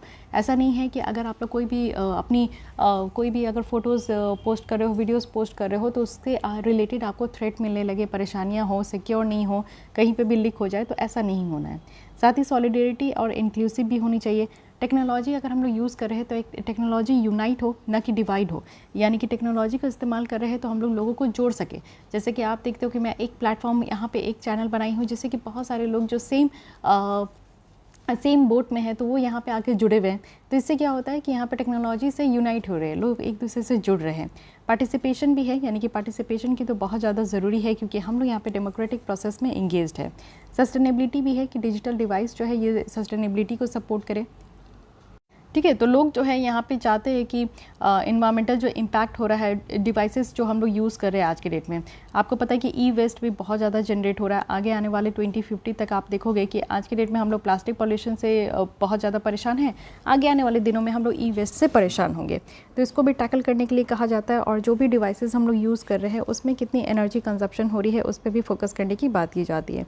सो ये पूरी बात रही डिजिटल राइट्स के बारे में। सो आई थिंक कि this is very nice step जिसमें कि हम लोग के राइट टू डिजिटल है कि जो हम लोग यूज़ कर रहे हैं उसके लिए हमारा हक भी होना चाहिए। फिर आते हैं public procurement and project management. Recently क्या है कि डिपार्टमेंट ऑफ एक्सपेंडिचर है जो कि मिनिस्ट्री ऑफ फाइनेंस के तहत है, उनके द्वारा रिफॉर्म्स लाया गया है पब्लिक प्रोक्योरमेंट और प्रोजेक्ट मैनेजमेंट को लेकर। तो एक्चुअली इसमें क्या है ना कि सामान की प्रोक्योरमेंट करना है, जैसे कि जो भी सामान आपका बनता है तो उसको एक जगह से लेकर, यानी कि जैसे फैक्ट्री में बन रहा है तो फैक्ट्री से लेकर पूरी दुकानों तक डिस्ट्रीब्यूट किया जाता है, और पब्लिक एंटिटीज़ के द्वारा ये गुड्स और सर्विसेज को प्रोक्योर किया जाता है, फिर डिफरेंट प्रोजेक्ट के लिए एक्सिक्यूट किया जाता है। जैसे गुड्स और सर्विसेज है सरकार के द्वारा इसको परचेज़ किया गया, तो सरकार क्या करती है कि लोगों तक जो है जो भी स्कीम होता है उसको वहाँ तक ये पब्लिक जो सर्विसेज है उनको डिलीवर करती है, तो ये काम किया जाता है। साथ ही आज के डेट में आप देखो जनरल फिनेंशियल रूल्स है और ministry of finance procurement manual act भी है जो कि एक जनरल गाइडलाइंस दिया गया है कि कैसे सारे एजेंसीज़ को यहाँ पे फॉलोड करना है। तो पब्लिक प्रोक्योरमेंट फ्रेमवर्क आप देख सकते हो, कॉन्स्टिट्यूशनल प्रोविजन क्या है, लेजिस्लेटिव प्रोविजन क्या है, एडमिनिस्ट्रेटिव गाइडलाइंस क्या है, ओवरसीज क्या है। तो कॉन्स्टिट्यूशनल प्रोविजन देखिए तो आर्टिकल 246 है, आर्टिकल 288 है, 298 है, 299, 300, 308 है। और उसके बाद कानून आप देख सकते हो, कॉन्ट्रैक्ट एक्ट है, सेल्स ऑफ गुड्स एक्ट है, प्रिवेंशन ऑफ करप्शन एक्ट है, आर्बिट्रेशन है, CVC है, ये सब है। ठीक है, ये बातें हुई। अब आप लोग देख लो कि जो लेटेस्ट यहाँ पे गाइडलाइंस लाया जा रहा है इसमें क्या क्या प्रोविज़न है। सबसे पहले है कि प्रोसीजरल जो क्लैरिटी है वो होना चाहिए, जैसे कि जो प्रोजेक्ट मैनेजमेंट कंसल्टेंट का क्या रोल है इसको पूरी प्रॉपर तरीके से डिफाइन होना चाहिए। अगर कोई भी डिजिटली आप देखो कि डिस्प्यूट अराइज हो रहा है तो उसको रिजॉल्व करने का यहाँ पे फास्ट तरीके से होना चाहिए। इंसेंटिव्स भी होनी चाहिए, इसको इंट्रोड्यूस करना चाहिए, और साथ ही साथ फिक्स जो बजट बेस्ड सिलेक्शन है उसको अलाउ करें, और साथ ही साथ स्ट्रिक्ट होना चाहिए पेमेंट टाइमलाइन। और फिर डिजिटल ट्रस्ट जो है ये आपका ओपन ऑनलाइन टेंडरिंग के थ्रू ओपन हो सकता है। तो ये सारी बातें हैं जो कि की प्रोविज़न है, इसको ध्यान रखिएगा। अब WTO की एग्रीमेंट होती है गवर्नमेंट प्रोक्योरमेंट के ऊपर, तो ये देख लेते हैं। तो ये एक प्लूरल लैटरल एग्रीमेंट है जो कि जितने भी WTO के मेंबर है उसमें कुछ ही में अप्लाई होता है, ना कि सब में अप्लाई होता है। तो इसमें इंश्योर किया जाता है कि एक ओपन फेयर ट्रांसपेरेंट कंडीशन होनी चाहिए कंपटीशन को लेकर। यहाँ पर नेशनल ट्रीटमेंट और नॉन डिस्क्रिमिनेशन जो होता है, जैसे कोई भी पार्टीज़ को सप्लाई करने के लिए कोई भी एग्रीमेंट है उसमें डील करने के लिए, तो जिस तरीके का यहाँ पर नॉन डिस्क्रिमिनेशन होता है उसको गारंटी किया जाता है। और ताज्जुब की बात यह है कि अभी हम लोग इसके मेंबर नहीं बने हैं। अदर इंपॉर्टेंट न्यूज़ देख लेते हैं। लोकपाल काफ़ी इंपॉर्टेंट है क्योंकि सेंटर के द्वारा आप देखो कि अभी भी यहाँ पे डायरेक्टर को अपॉइंट किया जा रहा है, जिससे कि वो यहाँ पे लोकपाल और लोकायुक्त एक्ट 2013 है उसके तहत इंक्वायरी रखा गया, तो उसको देखें। लोकपाल एक नेशनल एंटी करप्शन ओम्बुड्समैन है जो कि कंप्लेन देखते हैं पब्लिक सर्वेंट के अगेंस्ट में। जितने भी पब्लिक सर्वेंट है अगर उनके अगेंस्ट में कोई कंप्लेन आता है तो ये हक चला जाता है लोकपाल के पास कि लोकपाल इसको देखे कि करप्शन वगैरह का केस। अगर इस कानून के द्वारा देखें तो कहा जाता है कि इंक्वायरी के लिए एक डायरेक्टर होना चाहिए और वो डायरेक्टर जॉइंट सेक्रेटरी के रैंक के नीचे नहीं होना चाहिए। सेंट्रल विजिलेंस कमीशन भी है, ठीक है, जो कि यहाँ पे आप लोग देखो कि ये आपका लोकपाल के द्वारा यहाँ पे आपका लाया जाता है, जो सबसे पहले जो इंक्वायरी कंडक्ट करानी होती है वो CVC के पास जाता है। तो लोकपाल जो है 2019 से आया है, तो डायरेक्टर ऑफ इंक्वायरी जो है अभी तक अपॉइंट ही नहीं हुआ है, यानी कि कोई भी केस के इंक्वायरी के लिए कोई भी डायरेक्टर अभी तक नहीं लाया गया है। लोकपाल के साइलेंट फीचर्स देख लेते हैं। जुरिस्डिक्शन ऑफ लोकपाल अगर हम लोग देखें तो यहाँ पे PM है, मिनिस्टर्स है, मेंबर ऑफ पार्लियामेंट है, group A, B, C, D officers है। लोकपाल में बात करें तो एक चेयरमैन होते हैं और साथ ही साथ 8 मेंबर से मतलब कि मैक्सिमम 8 मेंबर होते हैं और 4 मेंबर जो है वो जुडिशियल मेंबर होना चाहिए। 50% जो मेंबर है वो यहाँ पे schedule caste, schedule tribe, OBC, minorities और वीमेन से आते हैं। 8 मेंबर्स जो यहाँ पे कहा गया है कि जो यहाँ पे अपॉइंट किए जाएंगे वो प्रेसिडेंट के द्वारा किए जाएंगे, लेकिन रिकमेंडेशन जो है वो सिलेक्शन कमेटी के द्वारा दी जाएगी। फाइन। नेक्स्ट है e governance. 24th national E governance conference है जो कि यहाँ पे आपका हैदराबाद डिक्लेरेशन के साथ ही इसको अडॉप्ट किया गया। देखिए ई गवर्नेंस है यानी कि अगर सिटीजन सर्विस प्रोवाइड करे कि आप लोग जो है सरकार की कौन कौन सी ऐसी फैसिलिटी है जिसको कि ऑनलाइन यूज़ कर सकते हैं, तो सबसे पहले आधार है, यूपीआई है, यूपीआई के थ्रू आप डायरेक्ट पेमेंट कर लेते हो। डिजी लॉकर है, डिजी लॉकर एक ऐसा ऐप है जिसके थ्रू आप अपने सारे डॉक्यूमेंट्स को जो है जैसे लॉकर में रखते हो तो उसको भी स्कैन करके आप इस लॉकर में रख सकते हो, सो डैट आपको फिजिकल डॉक्यूमेंट्स लेकर आप सफ़र करने की ज़रूरत नहीं है। उमंग ऐप है, वन स्टॉप सोल्यूशन है फॉर मैक्सिमम स्कीम्स जो कि आपका यहाँ पे सरकार के द्वारा चलाया जाता है। ई साइन भी है यानी कि डिजिटल सिग्नेचर जो अब हो रही है उसके बेसिस पे कहा जा रहा है। फास्ट ट्रैक इम्प्लीमेंटेशन करना है नेशनल लेवल जो पब्लिक डिजिटल प्लेटफॉर्म है की सेक्टर्स में, जैसे हेल्थ हो गया, एजुकेशन हो गया, एग्रीकल्चर हो गया। फॉस्चर रिजनेबल यूज़ अगर हम लोग देखें कि टेक्नोलॉजी का भी सही तरीके से हम लोग को यूज़ करना चाहिए, जैसे आर्टिफिशियल इंटेलिजेंस है, बुद्धिमत्ता का इस्तेमाल करना यानी कि जो मशीन है वो हमारे जैसे ह्यूमन बींग जैसा काम करेंगे। मशीन लर्निंग भी है, ब्लॉकचेन है, 5G है, तो इस तरीके का जो टेक्नोलॉजी आज की डेट में बहुत ज़्यादा इमर्ज हो चुका है, तो इसको ज़्यादा से ज़्यादा हम लोग यूज़ करें। साथ ही national E governance service delivery assessment भी है। और कुछ ई गवर्नेंस इनिशिएटिव आप देखो तो भूमि प्रोजेक्ट है, इट मीन्स कि कर्नाटक के लिए रखा गया कि ऑनलाइन डिलीवर करना है लैंड रिकॉर्ड को। ई सेवा है आंध्र प्रदेश का। ज्ञानदूत है मध्य प्रदेश का जिसमें कि डिलीवरी इनिशिएटिव को जो सर्विस डिलीवरी है उसको इनिशिएट करना। लोकवाणी है, लोकवाणी यूपी का है for handling of grievances, land से रिलेटेड अगर लोगों की कोई परेशानी है तो वो यहाँ पे देखी जाएगी। फिर है फ्रेंड्स यानी कि fast reliable instant efficient network for the disbursement of service, ये केरल में लाया गया है। इसके अलावा लोकवाणी है, फ्रेंड्स है, fast reliable instant efficient network है, तो ये सब देखिएगा, ठीक है। फिर digital media content regulatory council है, तो ये काउंसिल बनाई गई है ओवर द टॉप जो प्लेटफॉर्म है उसके लिए, OTT प्लेटफॉर्म के लिए। और जैसे आप नेटफ्लिक्स वगैरह यूज़ करते हो तो ये सब देखते हो जो OTT प्लेटफॉर्म में आता है, तो उसके लिए काउंसिल बनाई गई है। ये हमारा एक रूल्स आया था 2021 में, उसके तहत इसको बनाया गया है। उसके अलावा IBDF था यानी कि पहले इसको इंडियन ब्रॉडकास्टिंग फाउंडेशन कहा जाता था, 1999 में इसको शिफ्ट किया, इसको आपका सेटअप किया गया था। ये सेकंड टियर मैकेनिज्म है एपलेट लेवल पे, यानी कि यहाँ पे अगर कोई भी कंटेंट आपको सही नहीं लगता तो अपील कर सकते हैं। और BCCC की बात करूँ यानी कि ब्रॉडकास्ट कंटेंट कंप्लेंट काउंसिल, ये इंडिपेंडेंट सेल्फ रेगुलेटरी बॉडी है, वो भी non news general entertainment channel के लिए, जिसमें कि न्यूज़ वगैरह नहीं होता है बट इंटरटेनमेंट होती है, तो वैसे चैनल के लिए ये आपका इंडिपेंडेंट रेगुलेटिंग बॉडी है। ओके, अब ये आपका रूल्स लाया गया था इंफॉर्मेशन टेक्नोलॉजी का, तो इसको ध्यान रखना है कि आपका रूल्स जो है फ्रेम किया गया था सेंट्रल गवर्नमेंट के द्वारा, यानी कि जो पावर है ये IT एक्ट के तहत इनको दिया गया है, उसके तहत ये काम करते हैं। और इसके अलावा आप देखो कि मेघालय इंटरप्राइज आर्किटेक्चर प्रोजेक्ट है जिसको कि मेक यहाँ पे EA कहा जा रहा है, तो मेघालय इंटरप्राइज आर्किटेक्चर प्रोजेक्ट है, इसको लॉन्च किया गया रिसेंटली। इसका एम यही था कि जो भी ट्रेडिशनल सर्विस है उसको डिलीवर करना है, और डिलीवर करना है डिजिटल सर्विस सिस्टम में, यानी कि लोग जो है पहले पेन पेपर पे काम करते थे, अब उसको कन्वर्ट करना है और ऑनलाइन सारे काम को यहाँ पे ट्रांसफ़र करना है। मेक EA की बात करें तो 6 पिलर पे यहाँ पे काम होगा। पहले तो जो गवर्नेंस है यानी कि सरकार के द्वारा जो भी यहाँ पे सर्विस प्रोवाइड की जा रही है उसको ऑनलाइन कीजिए, ह्यूमन रिसोर्सेज अवेलेबल कराइए, एंटरप्रेन्योरशिप है यानी कि अगर आपके पास खुद का कोई आइडिया है उसको इम्प्लीमेंट करना चाहते हैं तो बेशक कीजिए। प्राइमरी सेक्टर है जिसमें कि खेती बाड़ी की बात की जाती है, इंफ्रास्ट्रक्चर है और इन्वायरमेंट है, ये 6 पिलर्स है जहाँ पे आपका जो है मेघालय इंटरप्राइज आर्किटेक्चर का काम किया जाएगा। मेघालय ऐसी फर्स्ट राज्य होगी जो कि इंडिया इंटरप्राइज आर्किटेक्चर जो है ये इम्प्लीमेंट कर रही है, तो इसको भी ध्यान रखना है। अब ये IND-EA जो है ये क्या है, ये एक फ्रेमवर्क है जिसमें आप देख सकते हो कि इंटरप्राइज आर्किटेक्चर्स को इम्प्लीमेंट और डेवलप करने की बात की जाती है, और जिस तरीके से सरकार कर रही है उसी के साथ साथ यहाँ पे करने की बात की जाती है। इस फ्रेमवर्क में आपका 8 यहाँ पे मॉडल है, जैसे बिजनेस है, एप्लीकेशन है, डेटा है, टेक्नोलॉजी है, सिक्योरिटी है, इंटीग्रेशन है, तो इस तरीके से यहाँ पे काम किया जाएगा। ठीक है, माई गवर्नमेंट प्लेटफॉर्म है, माई गवर्नमेंट प्लेटफॉर्म है यानी कि यहाँ पे आप देखो पार्टिसिपेटरी गवर्नेंस है, 2014 में हालांकि लाया गया, तो अभी ये 7th ईयर इसकी जो है कंप्लीट हो गई है, दैट्स वाई इसे हम लोग देख रहे हैं। ये कि इनोवेटिव सिटीजन इंगेजमेंट प्लेटफॉर्म था, जहाँ पे आप देखो कि गवर्नमेंट सिटीजन को इनकरेज करती है कि वो यहाँ पे गुड गवर्नेंस के लिए पार्टिसिपेट करें।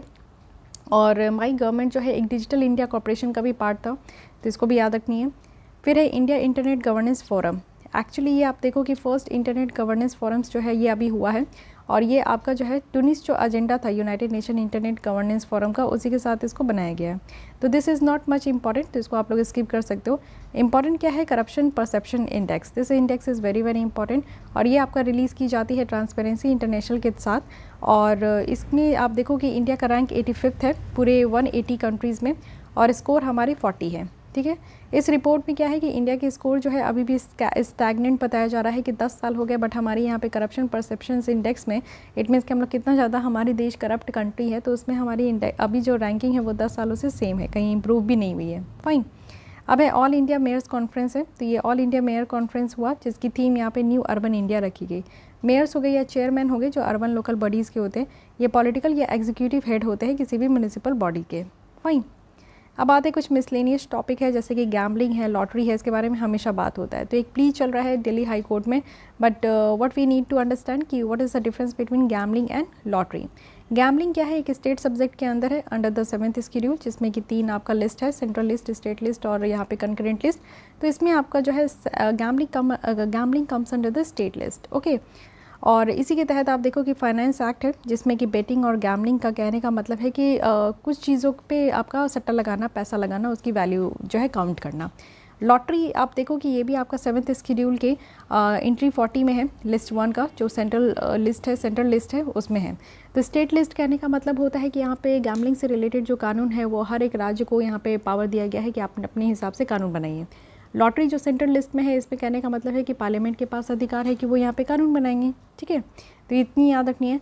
बैटिंग प्लस फिक्सिंग की अगर हम लोग बात करें, तो एक लोधा कमेटी थी जो कि यहाँ पे सुप्रीम कोर्ट के द्वारा बनाया गया था, RM लोधा के तहत। उनके द्वारा ये कहा गया था कि एक अच्छा खासा रिकमेंडेशन यहाँ पे देखना है, और BCCI में रिफॉर्म करने के लिए, जो board of cricket control in India है, उसको रिफॉर्म करने के लिए यहाँ पे रिकमेंडेशन भी देनी है। ठीक है, तो इस कमेटी के द्वारा बताया जा रहा था कि बेटिंग और फिक्सिंग के बीच में क्या डिफरेंस है। ठीक है, तो फिक्सिंग क्या होता है कि मैच से पहले ये फिक्स हो जाता है कि अब जो है कौन जीतेगा कौन हारेगा। ठीक है, ये पहले से ही, जैसे मान लीजिए कि 2 कंट्री के बीच में जो मैच होती है क्रिकेट मैच, उसमें पहले ही फिक्स हो जाता है कि किसको हारना किसको जीतना है। बट बैटिंग क्या होता है कि यहाँ पे लोग जो है वो सट्टेबाजी लगाते हैं कि अगले बॉल में कब कौन आउट होगा, किस सिक्सर जाएंगे, 4 जाएंगे, मतलब कि चौका छक्का, ये सब चीज़ें जो होती है वो यहाँ पे बैटिंग में आता है। लीगल पोजीशन क्या है, क्या गैम्बलिंग हमारे देश में लीगल है कि नहीं, तो हमारे देश में आप देख सकते हो हॉर्स रेसिंग लीगल है। लेकिन अगर गैम्बलिंग की बात करें तो इसको हम लोग ऑनलाइन गैम्बलिंग जो है वो यहाँ पे आपका लीगल है गोवा, सिक्किम, नागालैंड और दमन में। लॉटरी की बात करें तो लॉटरी बहुत सारे राज्यों में ये आपका जो है यहाँ पे लीगलाइज़ किया गया। तो आप देख लीजिए कि इन सारे राज्यों में से आप आते हैं कि नहीं। महाराष्ट्र में यहाँ पे गैम्बलिंग को रोका गया है, ई गैम्बलिंग जो है आपका लीगलाइज़ कर दिया गया है, यानी कि यहाँ पे सिक्किम और नागालैंड में। तेलंगाना और अरुणाचल प्रदेश की बात करें, उसके अलावा आप देख सकते हो कि तेलंगाना, आंध्र प्रदेश में जो है गेम ऑफ स्किल को एज ए इलीगल माना गया है। साथ ही ऑल इंडिया गेमिंग फेडरेशन है, रमी फेडरेशन है, federation of Indian fantasy sports है, जो कि एक सेल्फ रेगुलेशन कोड जैसा ये अपना अडॉप्ट किया गया। रमी आप देखते हो बहुत ज़्यादा एडवर्टीजमेंट इसकी की जाती है, तो ये सभी ध्यान रखिएगा। ठीक है, अदर इंपॉर्टेंट न्यूज़ की बात करें तो इंटरनेट शटडाउन, जो कि कई बार किया जाता है, तो पार्लियामेंट्री स्टैंडिंग कमेटी के द्वारा ये कहा गया है कि काफ़ी ज़्यादा इंटरनेट शटडाउन की जाती है और इसको सेंटर को हटाना होगा। ये जो है इंटरनेट शटडाउन, इसको डिफ़ाइन किया गया है कि इंटरनेशनल डिसरप्शंस ऑफ इंटरनेट और इलेक्ट्रॉनिक कम्युनिकेशन, किसी भी स्पेसिफिक पॉपुलेशन और लोकेशन में अगर हम लोग इंटरनेट शटडाउन कर देते हैं, यानी कि इंटेंशनल यहाँ पे डिसरप्शन करना है, इंटरनेशनल नहीं, सॉरी, जानबूझकर अगर इंटरनेट को डिसरप्ट करना है या फिर इलेक्ट्रॉनिक कम्युनिकेशन को डिसरप्ट करना है, तो उसे हम लोग इंटरनेट शटडाउन कहते हैं। ये आपका इंटरनेट ब्लॉकआउट करके किया जाता है, सोशल मीडिया शटडाउन करके किया जाता है, या थ्रॉटलिंग के थ्रू किया जाता है। इट मीन्स कि यहाँ पे क्या होता है कि जो एक्सेस है आपका इंटरनेट का, उसको उसकी स्पीड को ही कम कर देना, या फिर उसको जो है कम कर देना। जैसे 4G 5G यूज़ हो रहा है, 4G यूज़ हो रहा है, 3G यूज़ हो रहा है, तो उसको जो है आपका डाउन कर देना, 3G में ले आना, 2G में ले आना। तो ऐसे भी आप जानते हो कितना इरिटेट करता है, तो वैसे में यूज़ भी नहीं करते लोग। लीगल प्रोविज़न क्या है, जैसे हमारे देश में आप देखो कि किस कानून के तहत जो है इंटरनेट शटडाउन की जाती है। तो 2017 तक क्या था कि सेक्शन 144 था CRPC का, और इंडियन टेलीग्राफ एक्ट था 1885 का, जिसके तहत इंटरनेट शटडाउन किया जाता था। 2017 में temporary suspension of telecom services भी थी, जिसके तहत इंटरनेट को शटडाउन की जाती थी। उसके अलावा सेक्शन 69A है IT एक्ट का, जिसके तहत जो है यहाँ पे पावर दिया गया है कि कोई भी पर्टिकुलर वेबसाइट को ब्लॉक कर सकते हैं। फाइन। पुलिस कमिश्नरेट सिस्टम है, तो मध्य प्रदेश के द्वारा ये अनाउंस किया गया है कि अब पुलिस कमिश्नरेट सिस्टम को भोपाल और इंदौर में इम्प्लीमेंट किया जाएगा। तो ये चीज़ें समझिए कि एक जगह जो है एक डिस्ट्रिक्ट में ड्यूल कमांड सिस्टम होता है और कमिश्नरेट सिस्टम होता है, तो इन दोनों में अंतर क्या है। ड्यूल कमांड है जिसमें आप देखो कि एक जिला में डीएम और एसपी होते हैं जो कि अपनी पावर को और रिस्पॉन्सिबिलिटी को शेयर करते हैं। एक ड्यूल सिस्टम है जिसमें कि आपका एसपी के पास पावर होता है कि वो यहाँ पे डीएम के साथ काम करे और पुलिस एडमिनिस्ट्रेशन को सुपरवाइज़ करे। लेकिन कमिश्नरेट सिस्टम में क्या होता है कि यहाँ पे सीपी होते हैं, कमिश्नर ऑफ पुलिस होते हैं, जो कि यूनिफाइड पुलिस कमांड स्ट्रक्चर के हेड होते हैं और इनकी रिस्पॉन्सिबल होती है पूरी सिटी को लेकर, और स्टेट गवर्नमेंट के ये अकाउंटेबल भी होते हैं।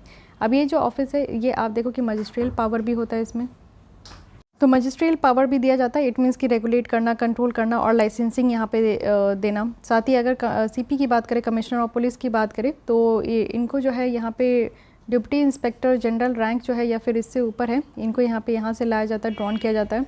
साथ ही सच ऑफिसर्स जो होते हैं इनको यहाँ पे पावर दी जाती है प्रिवेंटिव अरेस्ट का, यानी कि जो है प्रिवेंटिव मेजर्स में किसी को भी अरेस्ट कर सकते हैं। सेक्शन 144 जो है उसको भी इम्पोज कर सकते हैं। साथ ही पुलिस को यहाँ पे पावर दी जाती है कि किसी भी लोग को यहाँ पे कहीं भी क्या कहते हैं इंटर करने से रोक सकते हैं। साथ ही किसी भी लोग को रिमूव कर सकते हैं अपने जुरिस्डिक्शन से फॉर मैक्सिमम ऑफ 2 ईयर्स। साथ ही यहाँ पे सपोज किया जाता है कि एक फास्टर डिसीजन मेकिंग यहाँ पे होता है, यानी कि जितने भी कम्प्लेक्स अर्बन सेंट्रिक इश्यूज़ है तो उसमें अगर डिसीजन मेकिंग करना है तो वो फास्टर तरीके से होता है। तो ये बातें हो गई कमिश्नरेट सिस्टम का। और ड्यूल कमांड सिस्टम में तो आप समझ ही गए कि यहाँ पे डीएम के पास पावर होता है अरेस्ट वारंट को इशू करना, लाइसेंस प्रोवाइड करना। वहीं एसपी के पास पावर होता है कि किसी भी क्राइम को इन्वेस्टिगेट करना और किसी भी लोग को अरेस्ट करना। तो इन दोनों का पावर जो है ये आपका एक साथ होकर कमिश्नरेट कमांड में आ जाता है, ठीक है। साथ ही अगर हम लोग देखें डिफ़ॉल्ट बिल, तो डिफ़ॉल्ट बिल क्या है। अब नेशनल इन्वेस्टिगेशन एजेंसी जो NIA है, इनके द्वारा अप्रोच किया गया है सुप्रीम कोर्ट में अगेंस्ट बॉम्बे हाई कोर्ट की ऑर्डर जो कि यहाँ पे बेल ग्रांट किया गया था सुधा भारद्वाज को। तो डिफ़ॉल्ट बिल या फिर स्टैट्यूटरी बिल ये एक तरीके का राइट है किसी भी इंसान को बेल देना, यानी कि जो एक्यूज्ड है उनको यहाँ पे बेल देना जब यहाँ पे पुलिस अपनी इन्वेस्टिगेशन जो है स्पेसिफाइड पीरियड में कंप्लीट नहीं करते हैं। देखिए, जब किसी भी एक्यूज्ड पर्सन को अगर अरेस्ट किया जाता है पुलिस के द्वारा, तो पुलिस के पास यहाँ पे 60 डेज़ होता है कि वो यहाँ पे क्या कहते हैं इन्वेस्टिगेशन करें और चार्जशीट फाइल करें। और 90 डेज़ होता है एक्सेप्शनल में, 90 डेज़ होता है कुछ बड़े अपराध में, ठीक है। तो यहाँ पे क्या 90 डेज़ या फिर यहाँ पे 60 डेज़ है। तो 60 डेज़ में अगर वो इन्वेस्टिगेशन पूरा करके चार्जशीट फाइल नहीं करते हैं या फिर 60 डेज़ से ज़्यादा एक्सटेंड हो जाता है, तो जो एक्यूज पर्सन है ना उसके पास ये हक आ जाता है कि अब उनको बेल देना, वो बेल के लिए अप्लाई कर सकते हैं। और उस तरीके के बिल को डिफ़ॉल्ट बिल कहते हैं, क्योंकि यहाँ पे पुलिस ऑफिसर की गलती के कारण जो है जो एक्यूज्ड है उनको बेल पे छोड़ना पड़ा। और जितने भी एक्यूज्ड हैं उनका राइट है कि उनको बेल दिया जा सके, ठीक है, वो भी यहाँ पे बेलेबल ऑफेंस में। अब ये हमारा CRPC के तहत आपको डिफ़ॉल्ट बेल देखने को मिलेगा। मोस्ट ऑफेंस में क्या होता है कि पुलिस के पास 60 दिन होते हैं इन्वेस्टिगेशन को कंप्लीट करना और एक फाइनल रिपोर्ट यहाँ पे प्रस्तुत करना कोर्ट के पास। वहीं पे अगर देखें तो कुछ ऑफेंसेस भी है जो कि 90 डेज़ और 180 डेज़ टाइम लिमिट रखते हैं। अब यहाँ पे गाइडलाइंस तो रखा गया है। अब देख लेते हैं कि ऑफेंसेस क्या है और किस तरीके की बेल यहाँ पे दी जाती है। तो पनिशेबल है, यानी कि अगर इम्प्रेसमेंट यहाँ पे 7 साल से यहाँ पे 7 साल है या फिर इससे कम है तो एक ऑर्डिनरी समन यहाँ पे इशू किया जाता है अक्यूज़ को कि वो यहाँ पे लॉयर के सामने प्रस्तुत हो। और अगर यहाँ पे अपियर नहीं होते हैं, फर्स्ट बेलेबल वारंट यहाँ पे इशू किया जाता है, फिर बाद में नॉन बेलेबल। यानी कि बेलेबल कहने का मतलब है कि ऐसा वारंट कि अगर एक्यूज़ को अरेस्ट कर लिया जाता है ना तो उनको बेल लेने का पुलिस से ही, थाना से ही उनको हक है। नॉन बेलेबल कहने का मतलब है कि उनको अगर अरेस्ट कर लिया गया तो पुलिस थाना से उनको जो है बेल नहीं मिलेगा, उनको अब कोर्ट में जाना होगा। अगर वैसा पनिशेबल है जिसमें कि डेथ है या फिर यहाँ पे इम्प्रिजमेंट है मोर देन 7 ईयर्स का, तो इसमें क्या होता है कि बेल एप्लीकेशन को यहाँ पे मेरिट में डिसाइड किया जाता है, कोर्ट में डिसाइड किया जाता है। और वैसा अगर मान लीजिए ऑफेंस है जिसमें कि सज़ा जो है वो स्पेशल एक्ट के तहत है, यानी कि NDPS हो गया, PMLA हो गया यानी कि प्रोटेक्शन ऑफ मनी लॉन्ड्रिंग वाला, UAPA हो गया, तो ये सेम है जैसे कि B और D कैटेगरी में है। और प्रोविज़न ऑफ बेल जो है वो स्पेसिफिक लॉ के तहत ही यहाँ पे मिलेगा। साथ ही इकॉनमिक ऑफेंसेस अगर किया जा रहा है और स्पेशल एक्ट के तहत इसको कवर नहीं किया गया तो बेल एप्लीकेबल है और ये डिसाइड किया जाएगा कोर्ट में ही, यानी कि जो एक्यूज्ड है उसको अगर कोर्ट में अपियर होते हैं तभी यहाँ पे डिसाइड किया जाएगा। तो ये 4 तरीके का ऑफेंस है, 7 साल से कम, 7 साल से ज़्यादा, और यहाँ पे NDPS PMLA या फिर इकॉनमिक ऑफेंसेस जिसमें कि आपका स्पेसिफिक एक्ट नहीं है। सेकंड, यहाँ पे आप देखो कि पैरोल और फरलॉग, इन दोनों में क्या डिफरेंस है, पैरोल और फरलॉग। तो यहाँ पे अगर हम लोग बात करें, प्रिजन जो है जेल आपका स्टेट सब्जेक्ट के अंदर आता है, ठीक है। और पैरोल क्या होता है कि जो कैदी होते हैं ना उनको किसी स्पेसिफिक फंक्शन है, जैसे घर में किसी की शादी है, किसी का डेथ हो गया, तो इस तरीके से पैरोल पे छोड़ा जाता है। फरलॉग हो गया, फरलॉग आपका जो है बिना किसी रीज़न के छोड़ दिया जाता है, ठीक है। जैसे कि मान लीजिए कि 14 साल का किन्हीं को आजीवन कारावास दिया गया, तो वो 7 साल भी जेल में अच्छे तरीके से काम करते हैं और उनकी बिहेवियर अगर चेंज दिखती है तो उनको फरलॉन्ग में छोड़ दिया जाता है। रेस्ट ऑफ द जो यहाँ पे आपका टाइम है जेल में बिताना है उसको छोड़ दिया जाता है। पैरोल क्या, एक system of releasing a prisoner with suspension of the sentence, यानी कि जो सेंटेंस है उसी के साथ यहाँ पे छोड़ा जाता है। यानी कि 14 साल की अगर जेल है तो मान लीजिए कि घर में शादी है तो उनको कुछ समय के लिए जाने दिया जाता है, फिर वापस उनको जेल आना है। पीरियड ऑफ फरलॉन्ग जो है वो प्रिजनर को ग्रांट किया जाता है as a remission of sentence, यानी कि 14 साल में अगर 7 साल वो अच्छे तरीके से जेल में रह लेते तो बाकी के 7 साल उनको माफ़ हो जाता है। प्रिजनर के पास एब्सोल्यूट लीगल राइट नहीं है कि वो यहाँ पे क्लेम करे पैरोल को, यानी कि जो भी कैदी है वो पैरोल को क्लेम करने का उनके पास अधिकार नहीं है, ठीक है। और जो भी यहाँ पे कैदी अगर यूएपीए के तहत अगर वो अरेस्ट होते हैं तो उनको पैरोल भी नहीं दिया जाता। अनलॉफुल एक्टिविटीज़ जो प्रिवेंशन एक्ट है इसके तहत अगर किसी को अरेस्ट किया जाता है तो उनको पैरोल पे नहीं छोड़ा जाएगा। और प्रिजनर जो है, जैसे फरलॉन्ग में क्या होता है, तो प्रिजनर के पास यहाँ पे एब्सोल्यूट लीगल राइट तो नहीं है कि वो फरलॉन्ग भी क्लेम करे, यानी फरलॉन्ग और पैरोल को क्लेम करने के लिए किसी भी प्रिजनर के पास अधिकार नहीं है। बट फरलॉन्ग यहाँ पे आपका जो है ग्रांट किया जाता है वो भी बैलेंस करने के लिए, ठीक है। जैसे कि अगर आप सही काम कर रहे हो जेल में रहकर, अगर अपने अस्तित्व को मतलब कि अपने जो बिहेवियर है उसको अगर आप चेंज कर रहे हो, ऐसा लगता है कि आप में सुधार आ गया, आप आगे चल के ये क्राइम नहीं करोगे, तो फिर आपको रेस्ट ऑफ द टाइम के लिए यहाँ पे छुटकारा दी जाती है। पीएम केयर्स फंड है, yes this fund is very important. अब ये गवर्नमेंट की फ़ंड नहीं है जो, और ये अमाउंट जो कलेक्ट किया जाता है ये कंसोलिडेटेड फंड ऑफ इंडिया में नहीं जाता है। ये पब्लिक चैरिटेबल ट्रस्ट है जो कि यहाँ पे प्राइम मिनिस्टर के नाम पे है। और पीएम केयर्स का यहाँ पे फुल फॉर्म पता होना चाहिए, prime minister citizen assistance and relief in emergency situation fund. ये एक डेडिकेटेड नेशनल फंड है जिसमें प्राइमरी ऑब्जेक्टिव है कि किसी भी तरीके की अगर इमरजेंसी है, जैसे कोविड-19 के टाइम में ये आपका पीएम केयर्स फंड क्रिएट किया गया था, तो इसमें जितने भी पैसे सबमिट हुए हैं तो इसको इसलिए रखा गया है कि अगर फर्दर कोई इमरजेंसी आता है, कोई डिस्ट्रेस सिचुएशन आती है, तो उस समय इस तरीके का यहाँ पे जितने भी लोग अफेक्टेड है तो उनको रिलीफ प्रोवाइड की जाएगी। प्राइम मिनिस्टर की बात करें तो इस फंड के जो है वो एक्स ऑफिशियल चेयरमैन है। मिनिस्ट्री ऑफ डिफेंस है, मिनिस्ट्री ऑफ होम अफेयर्स है और मिनिस्ट्री ऑफ फाइनेंस है जो कि एक्स ऑफिशियल ट्रस्टी है। कोई भी अगर यहाँ पे कंट्रीब्यूशन किया जा रहा है तो सीएसआर जैसा अगर यहाँ पे आपका कॉर्पोरेट सोशल रिस्पॉन्सिबिलिटी में अगर वो क्वालिफाई कर किए जाते तो उनको भी यहाँ पे फंड कंट्रीब्यूट करना होता है। और इनकम टैक्स से ऐसे कंपनीज जो है वो 100% एग्जेम्प्टेड होते हैं, ठीक है। थोड़ा बहुत याद रखना है, ये इंडिपेंडेंट ऑडिटर के द्वारा ही यहाँ पे पीएम केयर्स फंड को यहाँ पे ऑडिट किया जाता है। Revised rural area development plan formations and implementation guideline है। तो इसमें आप देखो कि डेवलपमेंट करने के लिए, यानी कि ओवरऑल इंटीग्रेटेड डेवलपमेंट गाँव का कैसे हो उसके लिए ये आपका एक डेवलपमेंट और इम्प्लीमेंटेशन गाइडलाइंस लाया गया है, तो इसको ध्यान रखना है। साथ ही rules for post retirement hiring of officials by government organisation. तो सीवीसी है, सेंट्रल विजिलेंस कमीशन है जिनके द्वारा डिफाइंड प्रोसीजर रखा गया है और इसको गवर्नमेंट ऑर्गेनाइजेशन के द्वारा फॉलो करना है। Getting vigilance clearance before employer retired, यानी कि कोई भी रिटायर्ड ऑफिशियल्स है अगर उनको कहीं पे भी फिर से उनको पोस्ट प्रोवाइड करनी है तो उसके पहले जो है उनका पूरा इन्वेस्टिगेशन होना चाहिए, एक विजिलेंस क्लियरेंस होनी चाहिए कि उनके ऊपर कोई करप्शन का चार्जेस तो नहीं है, वो जब तक अपने सर्विस में रहे उनका सर्विस जो है वो सही तरीके से उन्होंने काम किया, उनके ऊपर कोई आरोप तो नहीं है, इस तरीके की चीज़ें यहाँ पे इन्वेस्टिगेट की जाएगी, ठीक है। कुछ लैंडमार्क कोर्ट केसेस हैं तो ये आप लोग देख सकते हो कि अगर आप लोग को सही लगता है तो you can read it from here. बाकी यहाँ पे आपकी जो PD 365 की पॉलिटी की लेसन है वो कंप्लीट हो गई है ये मैगजीन पूरी तरीके से। अब नेक्स्ट हम लोग इकॉनमी पे फोकस करेंगे और जो यहाँ पे PD 365 की सब्जेक्ट्स की आ रही है मैं एक साथ जो है 2 को लेकर चलूँगी, ठीक है। तो साइमल्टेनियसली आपका पूरी तरीके से ये प्रिपरेशन होते रहेगा और जो रिविज़न है वो भी आप फास्टर तरीके से करते रहोगे। तो आज के लिए बस इतना। अगर आप लोग को डेली बेसिस में PD 365 की लेसन देखनी है तो आप हमारे चैनल के साथ जुड़ सकते हो सब्सक्राइब करके, और फिर भी कोई डाउट कोई सजेशन है तो आप कमेंट कीजिए एंड मेक श्योर कि आपने हमारे चैनल को सब्सक्राइब कर दिया है। मिलती हूँ कल इसी टाइम पे। आज के लिए बस इतना ही। Thank you.